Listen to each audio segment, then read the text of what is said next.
Iceland's former Prime Minister Sigmundur Davíð Gunnlaugsson admitted his country would not have rebounded as quickly had it been in the EU. Against all odds, on Christmas Eve, Prime Minister Boris Johnson secured a trade agreement with the EU after 9 months of fraught Brexit negotiations. It is a good deal for all of Europe. The agreement is without a doubt a huge triumph for the Prime Minister, who in December 2019, won a thumping majority at the general election with the promise to get Brexit done. As a result, Britain is now being closely watched by Eurosceptic member states.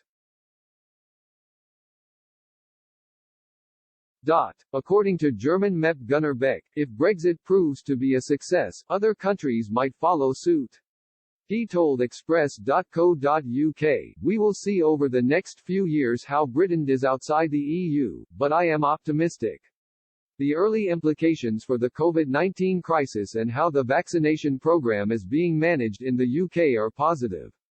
I think this will greatly influence the behaviour of individual countries in the EU, particularly because there are some who do not like the policies pushed forward by France and Germany."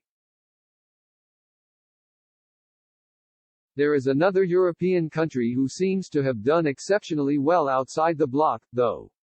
In 2015, Iceland's former Prime Minister breathed a sigh of relief that his country never joined the EU.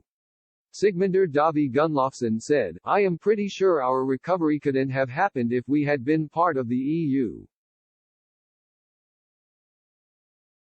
Mr. Gunnlaugsson argued that if his country's application, made in the midst of an economic collapse in 2009, had succeeded, then Iceland might have suffered the fate of Greece, with its long-running economic collapse, or Ireland, which saw its public debt skyrocket as the government took on the bad debts of the banking sector.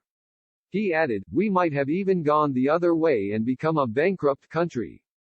If all these debts had been in euros, and we had been forced to do the same as Ireland or Greece, and take responsibility for the debts of the failed banks, that would have been catastrophic for us economically. Iceland today is a world away from the fraught days of 2009, when Mr. Gunnlaugsson's predecessor, Johanna Sigurðardóttir, saw EU membership as a way of rescuing the country.